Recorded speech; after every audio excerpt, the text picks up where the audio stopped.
Good morning, everyone, and thank you for coming to the sports gambling panel titled Insider Trading, Sports Odds Making and Gambling.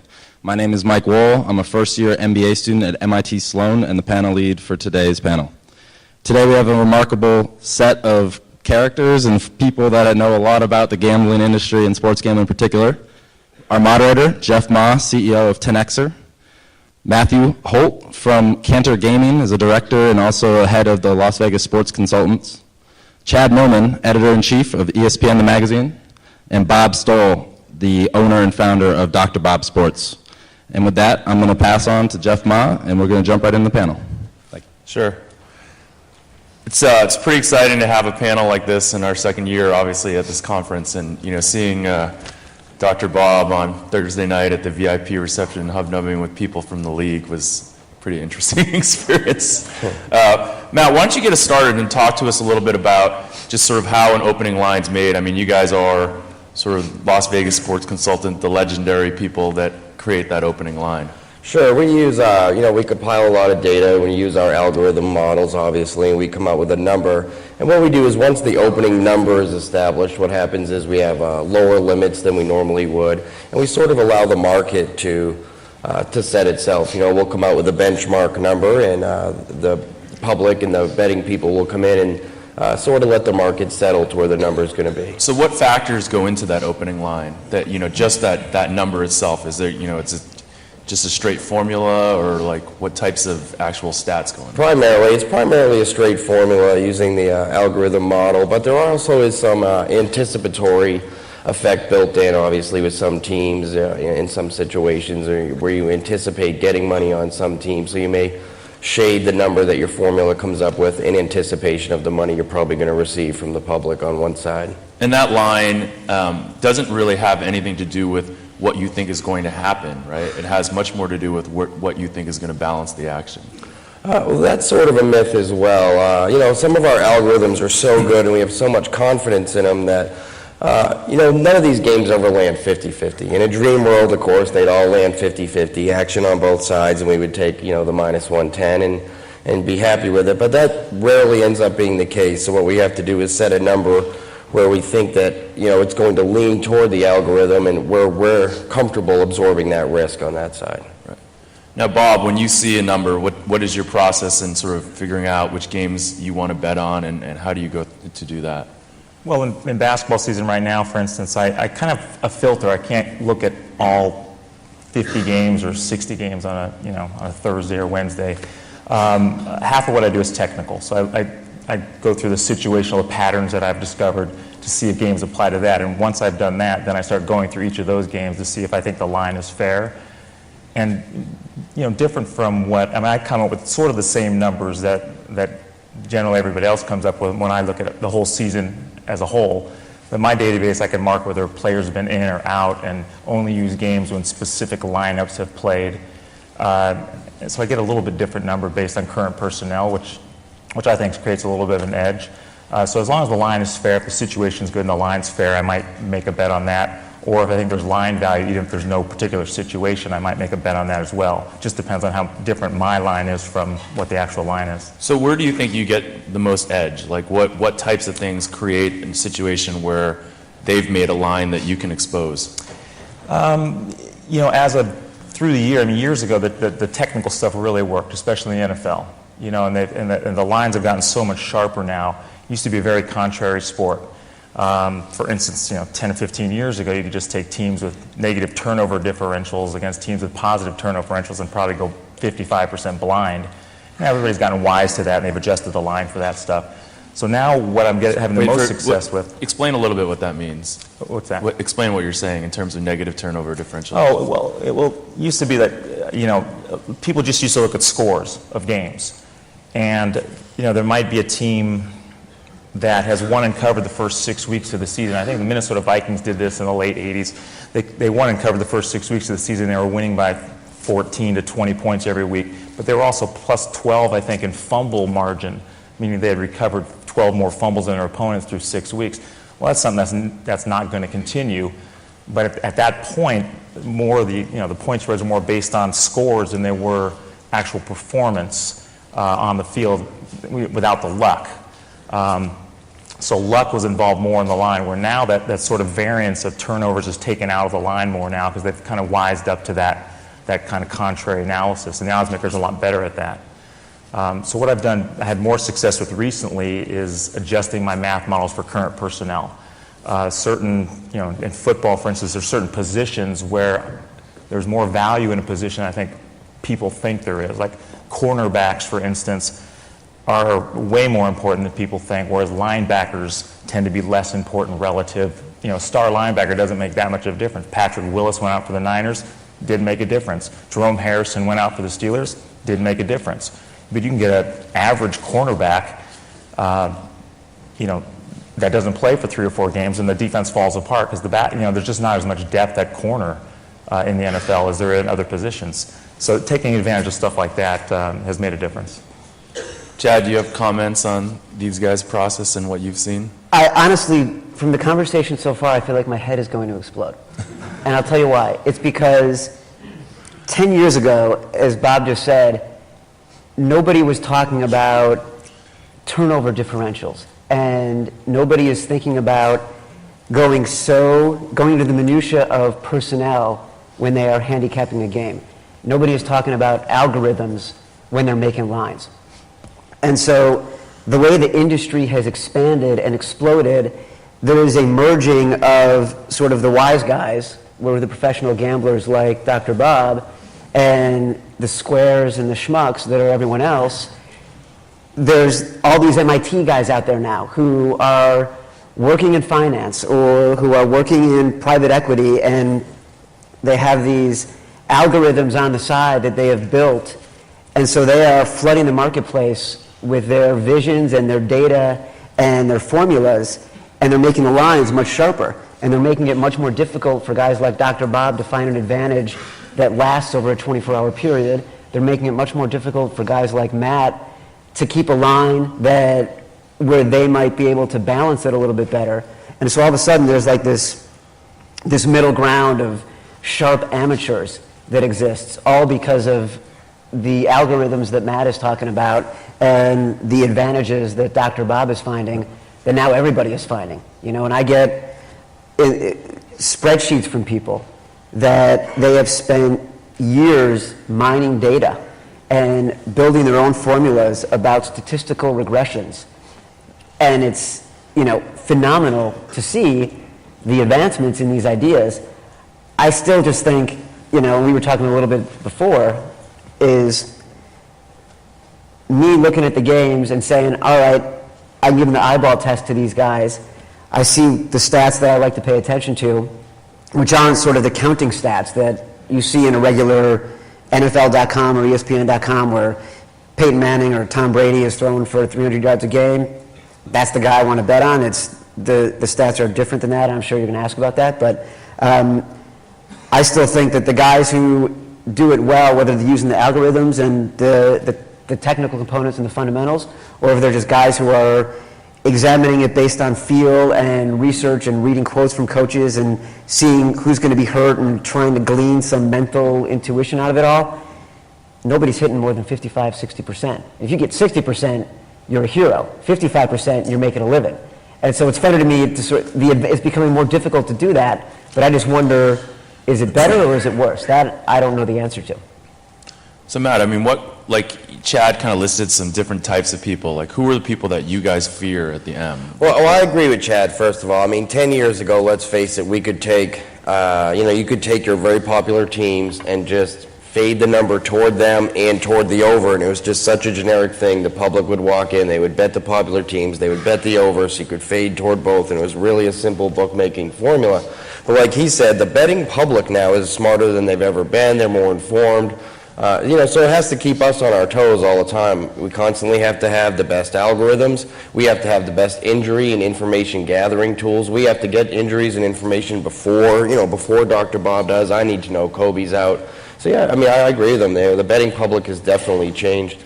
I don't know that we fear anybody. We've never turned anybody down for a bet, and we'll take $1 million. So do you fear bet. Dr. Bob? I don't fear Dr. Bob. If Dr. Bob wants to come to M, we'll give him an account, and he could bet $1 million on a game as well as anybody else. Dr. Bob, do you want to bet $1 million on a game? that's too much a percentage of the bankroll for one game. But What do you think about it? You know, the types of things that you've done over time. Like, what are the, you know, Chad was kind of talking about some of the stats and things like that. What are some of the stats that you've seen that you look at that are? Well, years ago, you know, I did a lot of stuff with yards per play and breaking it down with, you know, rushing and pass, not just yards per play, but, you know, yards per rush and yards per pass play, you know, and using matchup analysis. For instance, if you have a great pass defense and you're playing Air Force who runs the option and they run 85% of the time, your great pass defense doesn't do you really much good. So I had some success with doing that kind of matchup analysis. But as I wrote about this stuff in the 90s and early 2000s, more of this stuff became kind of public knowledge, and this yards per play stuff started to get worked into the line. I mean, I'm not going to be hitting 65% in college football anymore like I was, you know, 10 years ago. Because that, you know, when you've had that much success for an extended period of time, people start going, okay, well, what's this guy doing that's different? And they kind of figured out some of the stuff that I was doing and sort of incorporating it. And you know, as technology, you know, grew and the internet grew and data became more available to everyone, a lot of people were doing the same sort of stuff that I used to do by hand, you know, originally. And so that kind of edge has been taken away. You know, I do slightly different things now. Like I said, you know, just being on top of injuries and personnel, I think, really helps, and studying what types of injuries matter more. But you know, there's certain statistics that I still use that I think are a little bit under the radar, but I don't necessarily want to divulge those things. So Matt, do you think that in terms of, Chad, maybe you can feel free to pipe in on this too.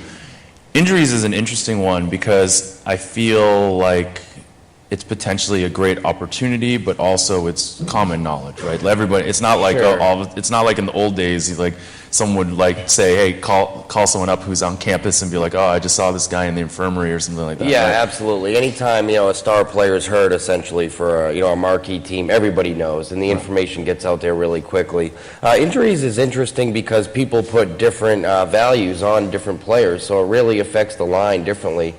So I think injuries are really important, but injuries can be overvalued too. Shooting guards in the NBA sometimes. Do you think that's what I was going to get at? Do you think that they're often overvalued? I.e., if you could bet on a team without their best player, would that be a good strategy? Sometimes it is. You're right. And sometimes what happens also is if you bet on a team, you know, if Kobe Bryant's out and you're the first one, you one of the first ones to bet, you're going to get a great line. But a lot of times what will happen is 2 hours after it's announced Kobe Bryant's not going to play, the line will have over-adjusted, and you can actually get a nice line the other way. You know, the public overreacts to some of these injuries as well.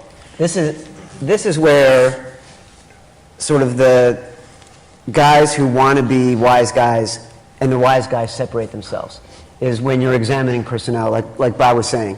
Because the people like Bob are doing this. It's not like he's sitting at home and just watching a game and then putting his $1 million on a game. He's examining these things for 14, 15 hours, and especially for football, he's doing it in July. You know, he's going through literally every single team. And then for preseason football, these guys are watching every single game in preseason. And this is, when I first started covering the gambling world, this is what was most interesting to me, was these guys are studying this not because they want to make a first half bet on the third preseason game, because they know that's the game where Andy Reid decides to play his starters and then pulls them, and so they're going to have a better opportunity to make money in that game. They're watching it so in the 9th game of the year, when the starting left guard for the Niners goes out, they understand who the backup is. And so they're taping every single preseason game and watching all of them, and that's where they find their advantage. Because like Bob was saying, it's not the linebacker who matters. There is a very specific value for just about every single player on the field. And sometimes when the quarterback goes out, it's not going to be nearly as important as when the left guard goes out, because that impacts the running game in a way that the quarterback never could, and that impacts the line. And all of a sudden there's a domino effect. That's how the wise guys end up separating themselves, is because they're much more aware of the second strings and the third strings, and that's why the value in these players can be overvalued if it's just the star player who ends up getting injured. Sure, I agree with that. And there's also a lot more emphasis on college players' injuries. You know, in college, if you lose a key player, especially college basketball, the guy coming in may be, a walk-on or a guy who's never going to play again after he graduates. So the differential between that player's ability and the player that's replacing him is huge. Sort of, to use a baseball term, VORP, value over a replacement player. I think in college you get these huge differentials between a star player and the guy who may have to replace him, whereas in the NFL, NBA, professional sports, normally the VORP for the player replacing the star is usually pretty good. He was a star in college. He was the best player on his teams. So, that's something that has to be taken into consideration, too, as well. Bob's killing it on Loyola right now. Yeah.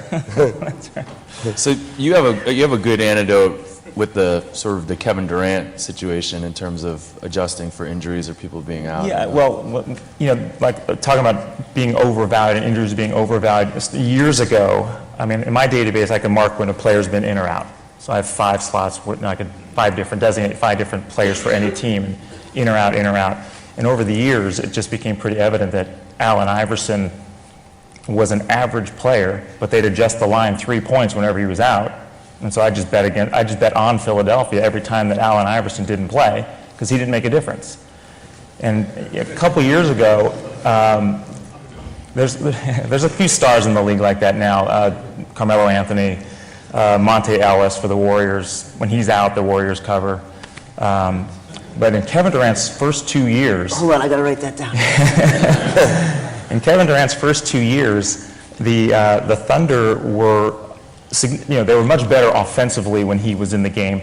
I think 6 points per 100 possessions better when Durant was on the floor. But defensively, they were 9 points worse per 100 possessions when he was on the floor. He missed 9 games. I think it was his second year. He missed 9 games, and Oklahoma City covered the spread 7 out of 9 because they adjusted the line, and they were actually better without him, and they went under the total 8 out of 9 times because the defense was so much better when he wasn't playing, and the offense was worse. So if you look at stuff like that, there are great sites out there that study this sort of stuff, and not just simple plus minus and how teams do offensively and defensively, but basketballvalue.com is a great resource, and they do a model that adjusts for not only whether a player's in or out. If you're playing with LeBron James and your plus minus is going to be pretty good, like Mo Williams a few years ago with Cleveland, his plus minus was great because he went out when LeBron went out, and he went in when LeBron went in, and he basically piggybacked on LeBron's plus minus. But this algorithm takes each time there's 10 players on the floor, that's one data point. And when anyone leaves, it's there's another set of data that starts. So it takes into account the 4 guys you're playing with and the 5 guys you're playing against. And there's an algorithm that solves for that particular player. So you get an adjusted plus minus. And that's really useful. You get there's a lot of variance in that too, depending on how many minutes a guy plays, but you can get a lot of value on stuff like that. And once a guy's been out, I say, well, this guy's supposed to be a star, but he's negative based on this, and I'll look a few games and see if that's the case, and if it proves to be the case, then I'll start using that. Back to whether you're scared of Dr. Bob or not. So you said you're not really scared of anyone, but as we were talking before coming up here, you said that there are 15 to 20 people that you think win consistently. So what are some strategies that you see them use, or what are some things that if some unknown started betting with you that might mark them as a sharp to you? One of the reasons that, we're not scared of anybody is our algorithms are so good, and, we're so confident in our number. Normally people that are successful have the ability to line shop, first of all. You always want to be able to shop for the best line. That half a point advantage or 1 point or a little extra 15 cents value that you get at the end of a season by consistently being able to shop at different places and get it is important. A lot of our successful players that play with us also play at a lot of other places again, and that allows them the flexibility to shop around and always have the best line. That's one of the things that makes somebody probably a winner, and you have to have the bankroll to sustain substantial ups and downs, and I don't know. I don't want to say what they all do. I don't want to tell people the secret.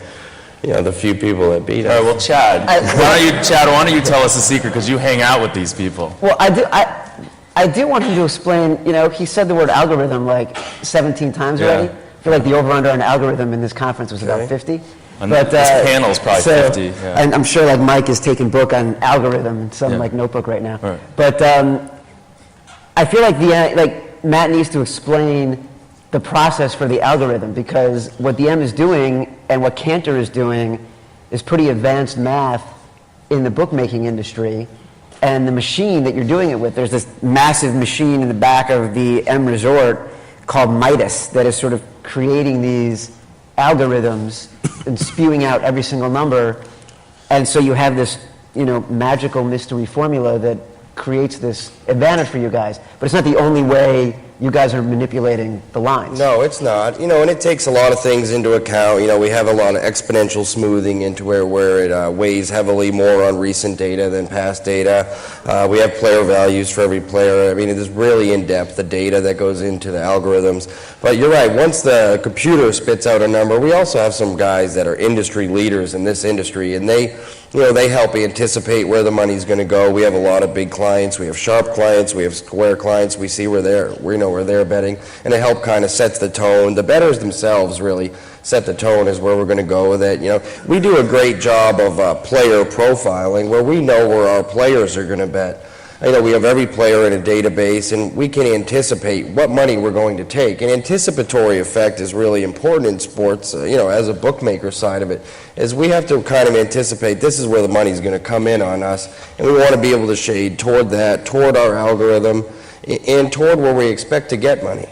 What's the biggest bet you guys have taken? I'm not allowed to say. Why not? We're not videotaping We this. can't disclose the full bet. We will take we take the largest bets in North America. If you want to walk in and bet $1 million, you're more than welcome. Can I bet $5 million?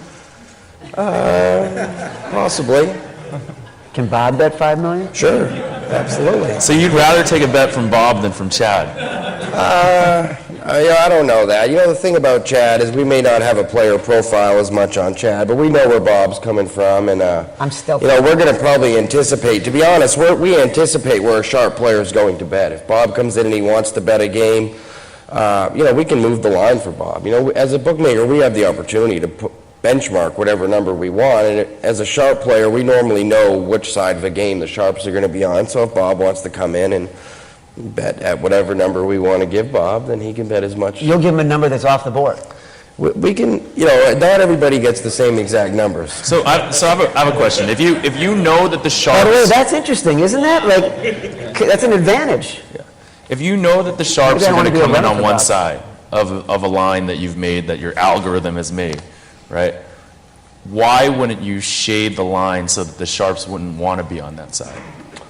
Well, sometimes our algorithm, we are really confident in what the computer says the number should be. Just because we know the sharps are going to come on that side doesn't mean the sharps are always right.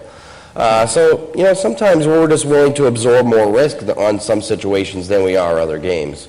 So if the sharps are on a side where we feel like we're willing to absorb more risk on that, then we may not move it at all. Where if the sharps, we know we're going to come in on a side where we also feel like that side is bad, then obviously we're going to try to shade to get them away from it. So It is a myth that bookmakers want 50-50 action. It's Almost 100% myth. Every bookmaker It's I a know 100% myth. is a gambler. They're just playing with the Yes. house's money, and they're looking to maximize the profit, but they're happy to be on one side, and whether it's Midas deciding what the number is and what the advantage is, or if it's a bookmaker who has a pretty good feel about what a game is, they're happy to go heavy. Yes. And that's how you make money. You don't make it from 50-50 splits. and In a dream world, it would be nice to have 50-50 and know exactly how much you're going to make, and your hold be completely based on, what your handle is. But that's not the reality of it, and it never will be the reality of it. And that's why we're so successful in Vegas compared to some of the other sports books who will take very small limits. And the reason they take very small limits is they don't have the advanced algorithms we do,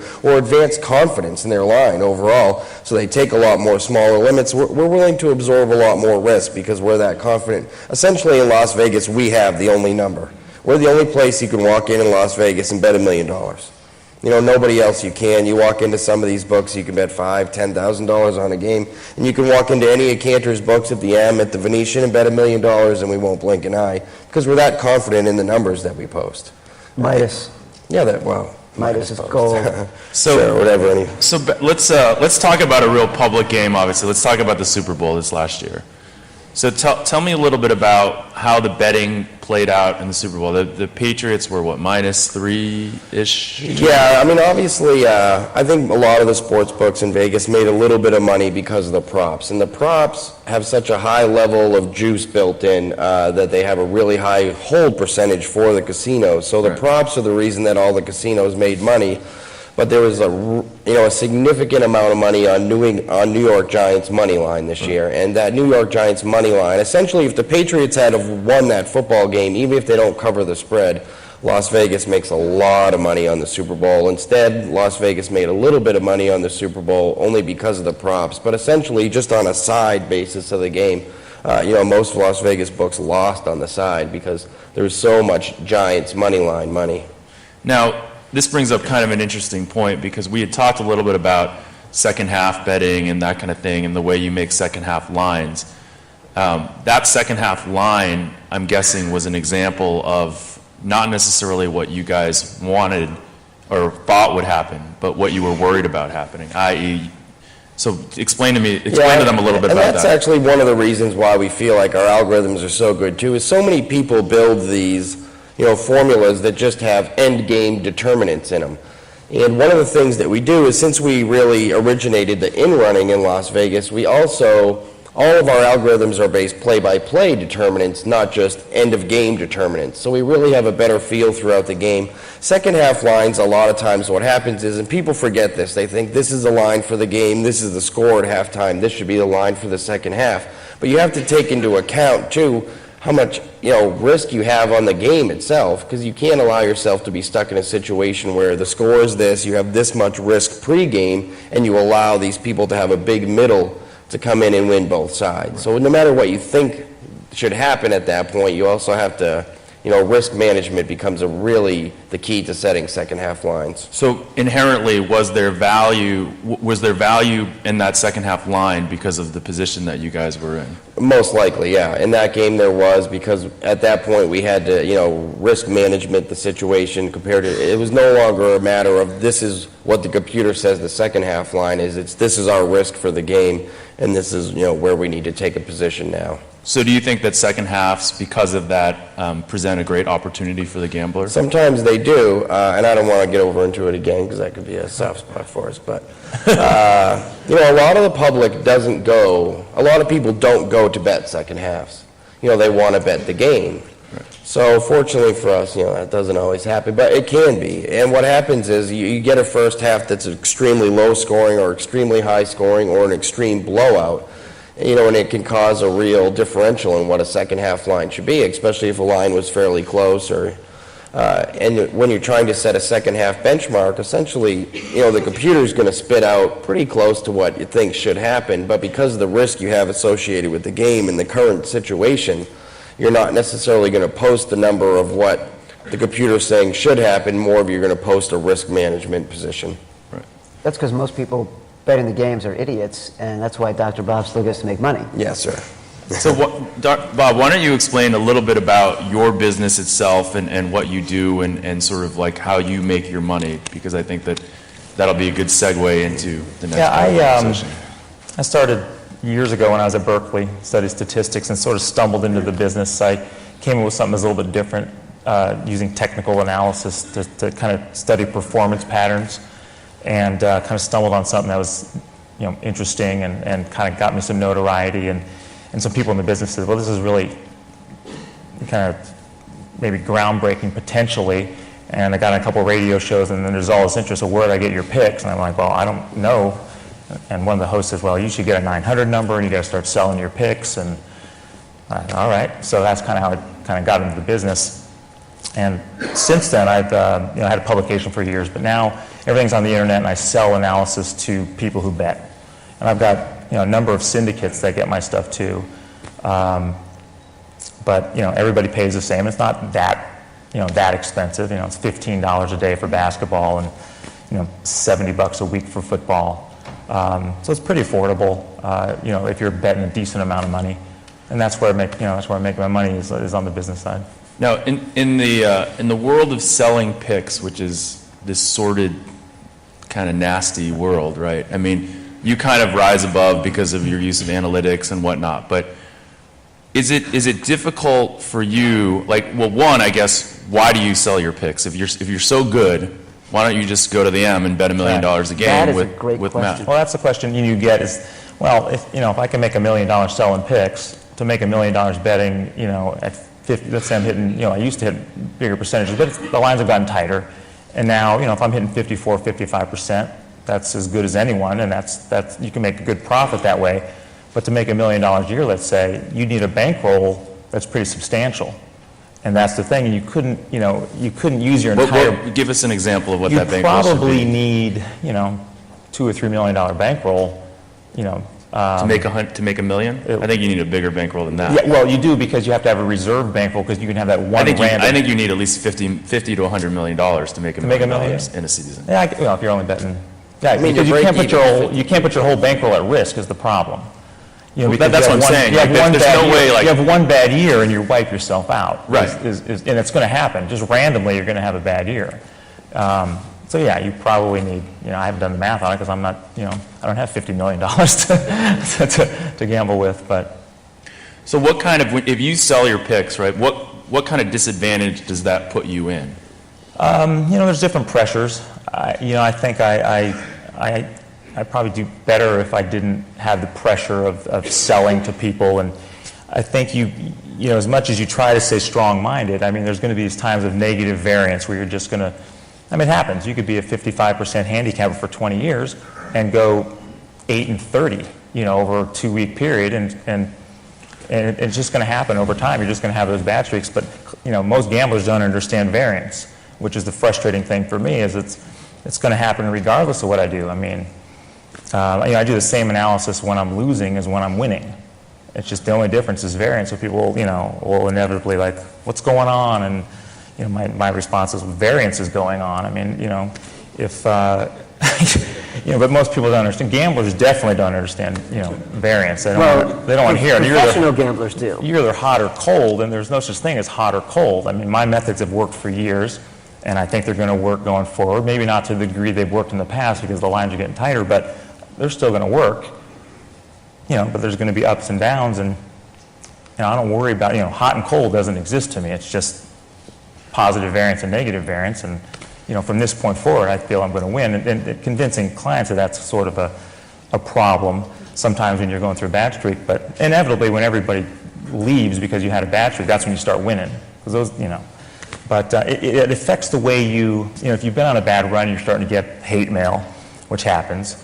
I answer there might be people here that sent me hate mail before, but I answer every single mail I get. It's like and try to educate people on having a long-term perspective. I don't like gamblers. I like investors.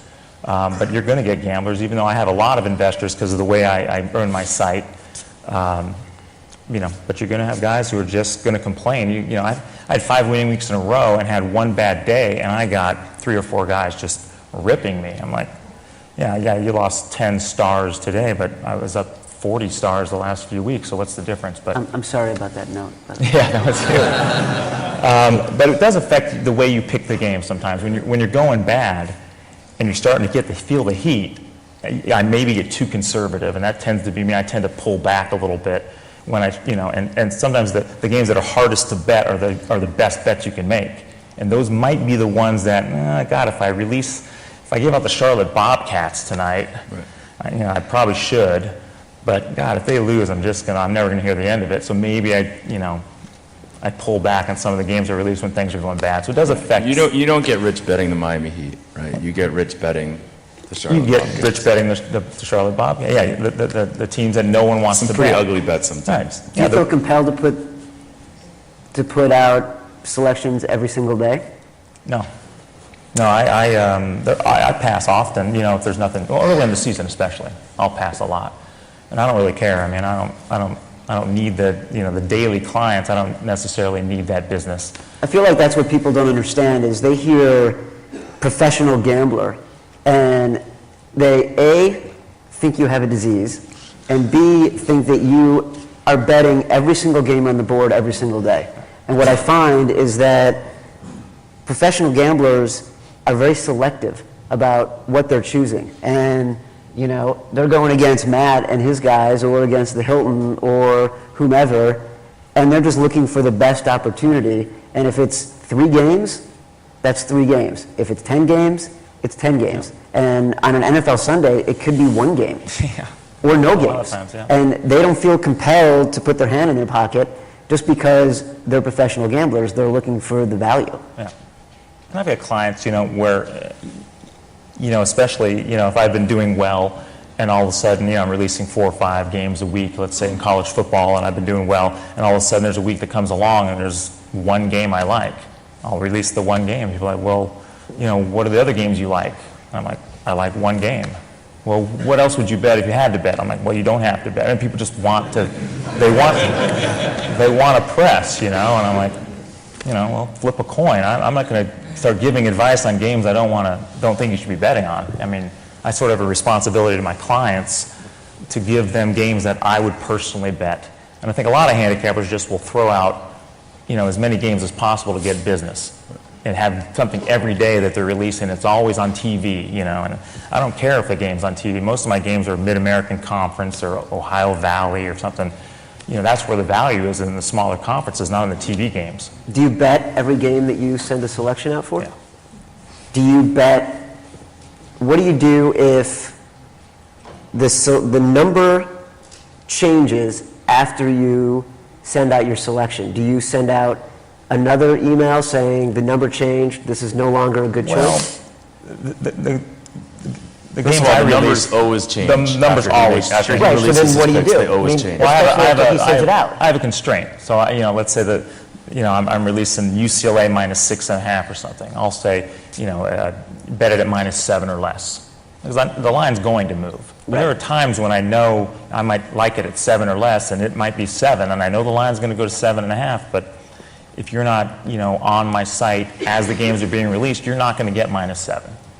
But that's what's good about being a subscriber, is you get them as they're being released. Do you guys move your lines based on his picks? We don't move our lines based on anybody's. They fear nobody. But the We market's have the going utmost confidence in the our market's number. going to move your line, though. What? The market's going to move your The line. market may, yes. Yeah. So if I release a play, your line's moving. Maybe. It is. I guarantee it is. If it's not, Okay, then you're going to get all the action on that side. I'm not, maybe. I don't know that your players play with us or. So let's go back to the tout business itself and sort of Matt. I think that one of the things, in here, I assume that there's some bettors and gamblers and, some probably of Dr. Bob's clients, but, who, as a bookmaker, when you look at sort of the tout business itself, and you look at the gamblers following touts and that kind of thing, what do you think of that business and Well, I have the utmost respect for Bob, but unfortunately for Bob, and he's had to probably, rise above this, but the stereotypes of the industry, and as someone who lives in Las Vegas can attest to, as there's a lot of handicappers in Las Vegas, the industry as a whole has a bad reputation, and there's been some handicappers that maybe, there are some high-profile handicappers in Las Vegas where if you went up to them and their biggest client was Chad, and you went up to Chad and asked him who they released to him today, and then went up to that handicapper and say, hey, who did you release to your big client today? That handicapper may not be able to tell you who Chad's betting on today, even though Chad's his biggest client, and that's a part of the issue. I am many people's biggest client. Yeah. how about you, Chad? You see touts all the time. What's your take on? It's honestly the hardest part about the column and the podcast that I do is figuring out who's legit and who I can bring on and who I'm comfortable releasing on the public, because it's as much my reputation and ESPN's reputation when I talk to people about who they like and the reasons they like them. And when I've had this experience with guys where they're calling me, and they're giving me, they want me to get them in the column or want me to have them in the podcast, and I do my diligence and I end up doing something with them, and it's happened 3 or 4 times where it was a huge mistake, and I went against my better judgment, and you pay for it. You pay for it in nasty emails from, like Bob is saying, people when they've been ripped off, they are pissed.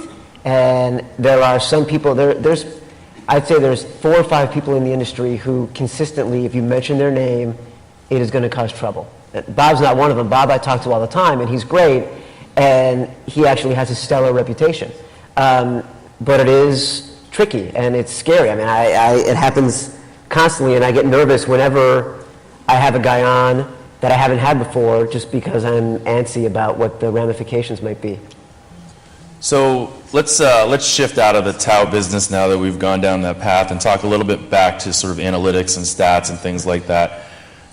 What are some, interesting or some underrated? I know you don't want to give away too many secrets, but try to give us some things that the public might not know about or might underrate. Things like travel or altitude or referees or things like that. Yeah, sure. All those that you just said. Travel's a huge one. Teams traveling across the country especially in college. Some of these kids just aren't used to the travel demands that they get put on them, and they have a lot more things going on. You're trying to go to school and your girlfriends, and you're emotionally a little different, and you're not used to the So do you guys know that kind of stuff? Sometimes, we factor in travel a little more for college than we do professional. But, I don't necessarily know that bettors take advantage of it. I think one of the things that public bettors tend to overrate is weather. People get really into this, it's snowing, the game has to go under, and all of a sudden you see these massive line drops because of weather and football, and it ends up being irrelevant. How many times have you seen a game where there's a little bit of snow and the ball's not even slippery, it doesn't affect the outcome at all, but because it's snowing, there's a really massive overreaction to weather a lot of times. Wind is actually a lot bigger factor than snow or rain is to the NFL nowadays and the way that the passing games are. Can I just say one thing? Sure. I disagree about the travel for college basketball. Okay. I feel like, and Bob can certainly weigh in on this, but a lot of guys that I talk to, they used to feel that way, and they continued to feel that way, and they incorporated travel into their power rating, and they kept getting beat because as the season went on, at what gamblers called the situations where they should be getting an advantage because they've got a team that had a Tuesday game, and then it's they're Thursday. Then they got a Thursday game, and they're traveling from Iowa to East Lansing, and they should be tired. They're not, because the college basketball players now are playing travel games from the time they're 8 years old, and so there's a lot less. They're more machine-like and less emotional about travel than they used to be. At least guys I talk to have been saying Sure, that. and that may be true in some cases, but you still, get oftentimes where people get, they play these tournaments a lot of times, and that may be true. They're a little bit more used to it, but all of a sudden you're going from playing a home game in Iowa to playing in Hawaii for 4 games in 3 nights, and then you have to fly back to the United States to play a game 2 days later back in, Minnesota somewhere, and those things can be just... I'm just saying you might want to tweak Midas's formula because Come on, I got $1 million. You're welcome to come out. I'm going to bet that Indiana at Michigan State game. Okay, come on. That stuff gets incorporated in the line, though. I mean, Yes. 4 days in Sure. Hawaii, and then you go across country to play an East Coast game 2 days later. I mean, everybody's looking for a reason to bet a game, whether Yes. it's valid or not. Oh, that team played overtime last night. Well, the odds makers know that team played overtime, Yes. triple Right. overtime last night. It's in the line. So there's no advantage to that, Altitude is something I've studied in college sports, and teams that play at high altitude, 4,000 feet above sea level or higher, when they're playing teams from sea level, they do have a bigger advantage. Denver and from the Sun Belt, no one else from the Sun Belt is at altitude at all. And Denver has a huge home court advantage against Sun Belt teams. Non-conference, not so much, because they're playing Wyoming, and they're playing teams Colorado State, and they're playing teams that are also altitude teams. And teams like UNLV, Nevada, because they're playing Big West teams from Long Beach State and Pacific who are playing, at sea level. Those teams have more of a home court advantage at altitude. So, that's something I do incorporate in. I love listening to wise guys talk about teams because we as fans are thinking about Duke, North Carolina tonight, and Bob is thinking about Denver, and like another guy is thinking about Middle Tennessee State, and they are living and dying with these teams that are nobodies radar. Well, I guarantee the line on Duke, North Carolina is sharper than the line on Absolutely. Elon College in Charleston, you know, I mean. Are you booking that game? Yes. It's a line game for sure. So, Bob, some questions from the crowd. How valuable is historical data? And I think, Matt, you probably have something good on this too. And is there an expiration date where it is no longer relevant? So how much time? I guess how much time do you put into your models? Well, most of my models use, I've done some tests on whether it's, you know, if you're doing in-season models, whether it's season to date or last 6 weeks, or should there be a recency factor. The difference in the models is not that, there's hardly a difference between when I'm using season to date stuff and whether I'm using the last 6 week stuff. I mean, I adjust my models for current personnel, so I think that sort of takes into account recency more than maybe other people's models who don't adjust for stuff like that. So for my models, it's about the same, but I think in general, I've heard a lot of people say the last 6 weeks is probably a little bit more representative than the whole season. You know, if they're not taking into account current personnel, then it probably would be. But I look at the whole season, especially in football. I mean, you don't want to, you know, it's only 16 games. You don't want to throw away data. You know, if a team has changed somehow, I want to look to see, you know, how they've changed. You know, the San Francisco 49ers, we were talking about left guard being hurt. You know, when Rashal was the starting guard for the Niners, they were giving up, you know, 5 sacks a game, and even in the preseason, they were horrible. Adam Snyder comes in, all of a sudden, they're getting sacked 1.5 times a game. Snyder gets hurt against the Ravens. Rashal comes back in, they give up 9 sacks or something ridiculous. You know, I mean, one position like that can make a difference. So when I did the 49ers stuff in my math model, once it became apparent that the change in the offensive line made a difference, then I just threw out the games offensively, you know, with when Rashal was starting. I only used the games when Snyder was starting. You know, so I make adjustments like that. So Snyder is worth more than Alex Smith. Maybe.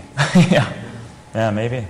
What, Matt, in terms of like the historical models and things like that, I think that one thing that gamblers can struggle with is the stability over time of their models and things like that. Yeah, we put a big emphasis on exponential smoothing, where we try to have more, you know, data from recent seasons be weighted heavier in the models than data from past seasons. I mean, the NFL is a perfect example of how the rules changes and everything can play a huge effect on how the game is played. So you have to take that into consideration. I think having a model that uses a lot of exponential smoothing and sort of weighing heavier that recent data is always going to be a little more applicable to what's happening now, and give you a little bit better grasp of how, you know, your end game determinants. So, Chad, a question for you. You mentioned that you received dozens of spreadsheets through email. What's the best model you received that you remembered, and what's the worst that you remember? Well, there's a guy who I talk to a lot who goes by the name The Sports Boss. And he's a guy who got an MBA, I think from Villanova, and he works in finance in Philly. And he is sending me these spreadsheets that are as advanced as anything I've seen. I've written about him in the column a couple times, and I just wrote about him, I think it was the end of the football season, because his models were phenomenally accurate based on when you reached a certain level in his power rating, and he had these statistical regression models that honestly I don't even understand. And when I'm on the phone with him, I'm on the phone with him for an hour trying to figure them out. And they're great, and I love them. And it's one of those things where I want to continue to see how he develops, because he's at the early stages of his career, and I want to see, does he have a talent for this? Did he get lucky for a year? And that's when it gets exciting, is you feel like you're on the verge of finding something that's really fascinating. God, there's so many bad ones, Jeff. It's just like, you know, it's like I just got one the other day, and they come in constantly. It's like, I'm working on this model.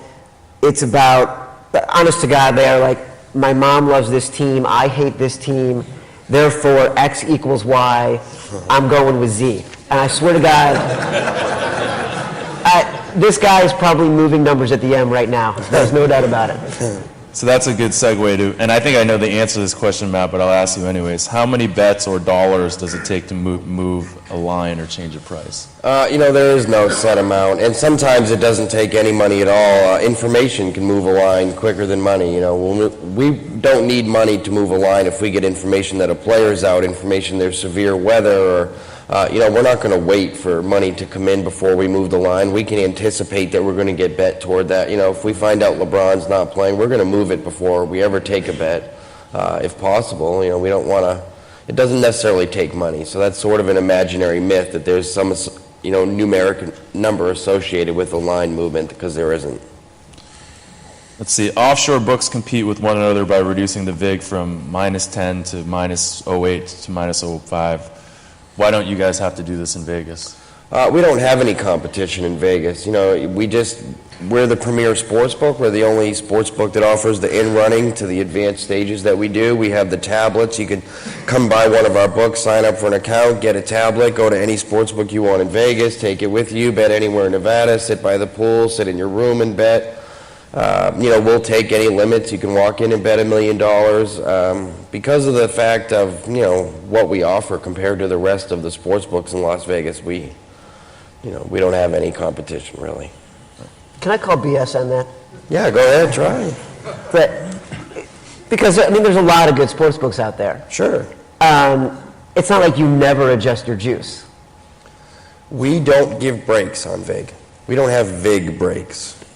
But you won't adjust your juice based on, you won't move a number so it goes from, instead of moving it from -3 to -3.5, you won't move the juice instead. No, what he's talking That's about, different. what he's talking about What is was these his sports question? books give reduced Reduced VIG juice. Okay, I to compete misunderstood. with each other. Okay. We don't Because give in that reduced case, he's still VIG. getting the same juice. Right. He's just putting it on the other side. I misunderstood. Okay. I apologize. So thanks for doing a derailing good that job. conversation, Chad. Chad, I know this is I was something- still stuck in my formula. I'm like, can this guy really win any money doing this? Chad, I know that this is something that was kind of interesting to you. The effect of social phenoms like Tim Tebow or Yeah. Jeremy Lin, and what impact that has on the line. It was crazy. Matt could talk to this and Bob could talk to this too, but the effect, certainly on Jeremy Lin, the Knicks futures dropped from 40 to 1 to 20 to 1. And there was a while there where, the Knicks were overvalued because people were rushing to bet the Knicks. And it was the same with Tebow. And then what happened was, with Tebow was even more interesting because there was all this money coming in on Tebow on the future side. And then on the sides, people were betting the Broncos. And then all of a sudden, he had these bad games at the end of the year. And so going into the playoffs, the line shot up against the Steelers. I think it shot up from like -7 to -10, something like that. And then all of a sudden there was buyback. And because everybody was seeing, wait a second, there's no way the Steelers can be 10-point favorites in Denver With the injuries they with the have. injuries they have. And it had gone from so pro Tebow to so anti Tebow. But what happened was, with the futures especially, a lot of people would say, oh my God, the Giants were 20 to 1 favorites to win the Super Bowl, and all this money was bet on the Giants, and the books must have gotten killed on this. But people forget there's 31 other teams that people are betting on, and all this money had come in on Tebow. And so the books were like, this is a boon for us. I thought it was like a great betting story. Both of those guys Sure. were great examples of the public influence on the markets and how much star power can attract dollars. And how much liability something like that can cause to a sports book. There was a couple of sports books in Las Vegas who had some liability on the Giants, and another good example is the Cardinals, who, there was some sports books in Las Vegas that had some real liability with the Cardinals winning because of the odds they had to overcome to even get to the playoffs. Right. But yeah, a team like the Knicks, who they were such a big underdog to win, and their actual odds of winning, are low, but now all of a sudden because of Jeremy Lin, you have substantial Knicks futures money all of a sudden at 40, 30, 25 to 1. They're a real liability if somehow they actually could get there. And it's and get happening it now done. with Peyton Manning. Like, where's Peyton Manning going to end up? So you see even teams as remote as Seattle have probably dropped from maybe 50 to 1 to 20 to 1. I don't know Sure. what your futures were, but you're seeing it. That's where you start to see who has a real impact in the value of particular players. So futures bets are kind of interesting, right? Because futures bet in general, you can't really bet the other side. So you guys can make a line that really is not a fair line. right? So how do you balance that? I assume the reason that you don't make, I assume that, well, futures bets are horrible, right? I mean, like these teams are 100 to 1 or 200 to 1 where they really should be 1,000 to 1 or 2,000 Well, in to 1. reality, every team in the NFL's true odds would be 1 to 32, 32 to 1. That would be their true odds in reality. So I don't know what reality you're living in. Yeah, but I'm just saying, that's their true odds. Right. True odds is a 1 in 32 chance of winning. Right. So, I mean, the thing about futures and the thing that makes futures good and bad, the thing that makes futures good for a sports book is we don't offer, we offer team to win the Super Bowl, but we don't offer the other side of that bet, which would be team not to win the Super Bowl. So, of course, that's why they're a good bet. But, I mean, we don't offer that because the line would have to be so substantial. If a team's 50 to 1 to win the Super Bowl, they would have to be minus 7,500 to not win the Super Bowl. So, yes, since we don't offer that, the lines are often not exactly what they should be. But people can have real liability with the futures. There are some people that lost a lot of money because of the St. Louis Cardinals. A couple years ago, the Tampa Bay Devil Rays, when they won the East, there were some books that had some 100 to 1, 200 to 1 liability with Tampa Bay. It's something that we take very seriously because the odds are always so big. You're talking 20, 50, 100 to 1. Although they may not be the odds that people think they should get, they also can cause a lot of liability for a sports book if not handled appropriately. Why do you guys keep them as high as they are then in certain situations? Is that a competitive thing with other books to attract attention, or? It is a competitive thing, and it's one of the things where it's one of the few places in currently right now where you can get big variance. Normally if a game tonight, you look at one of the basketball games, if the line is 3, the line's going to be 3 everywhere. You might see a 3.5, you might see a 2.5, but pretty much across the board it's going to be 3. But with futures odds, you could, one place could have the Knicks 50 to 1 and another book could have them 10 to 1 because of the risk they already have on the Knicks. So futures odds is one of the few places where a player can actually still shop around and see significant price differentials. Well, so I think we're just about done. We have a minute left, and I figured since we have a minute left and we made all these people come here at 9 a.m., Bob, can you give us a pick for the day? Oh, God.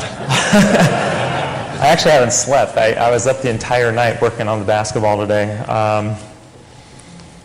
Let me think. Well, I can't give out something before I release it, then the line's going to move before I release it. So Matt doesn't think it's going to move. You can give us one pick. It Come will. on. Let's see.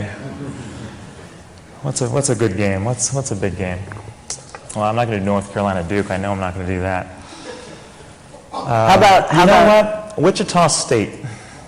All right. Minus, I don't know what the line is. I'm guessing it's going to be around 10 against Illinois State. Yeah. Well, they were in a really bad situation yesterday and still blew out Indiana State.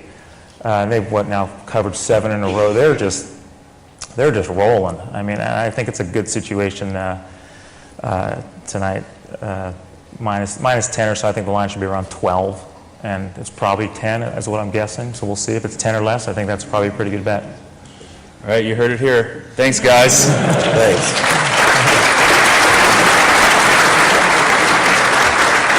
Let's go.